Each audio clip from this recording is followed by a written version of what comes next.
Pour moi, le développement économique communautaire, c'est une approche holistique, globale du développement d'une communauté.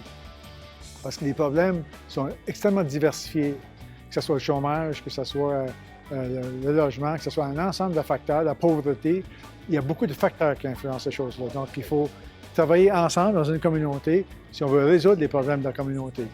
Donc, et surtout, impliquer les citoyens eux-mêmes.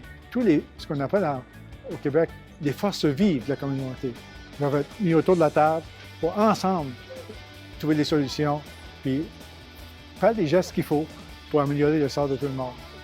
Justement, ça fonctionne parce que les citoyens sont autour de la table. C'est pas seulement une entreprise de quelques personnes, que ce soit les commerçants, que ce soit les syndicats, que ce soit les groupes communautaires, que ce soit les groupes de femmes, que ce soit la municipalité, tout le monde doit travailler ensemble pour améliorer le sort de la communauté. Et je pense qu'on peut dire que 20 ans plus tard, dans la ville de Québec, on peut démontrer que c'est un succès. Il y a encore du travail à faire, parce qu'il y a toujours des nouvelles personnes qui viennent, des personnes, des immigrants, etc., qui sont en situation de plus de pauvreté, mais on travaille avec les nouvelles personnes qui arrivent dans la communauté. Donc, c'est pour ça que ça fonctionne, parce que tout le monde travaille ensemble. Puis l'esprit d'améliorer le sort des gens dans la communauté, la solidarité dans la communauté est encore présente. C'est pour ça que ça fonctionne.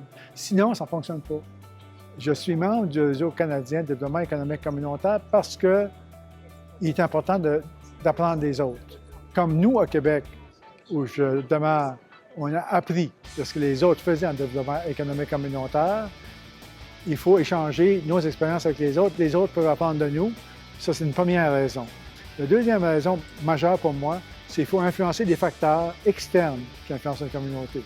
Que ce soit les politiques gouvernementales, que ce soit les politiques de l'entrepreneuriat, que ce soit la mondialisation de l'économie, il y a des usines qui ferment. Il y avait des usines à Québec qui produisaient des souliers, c'est en Chine maintenant.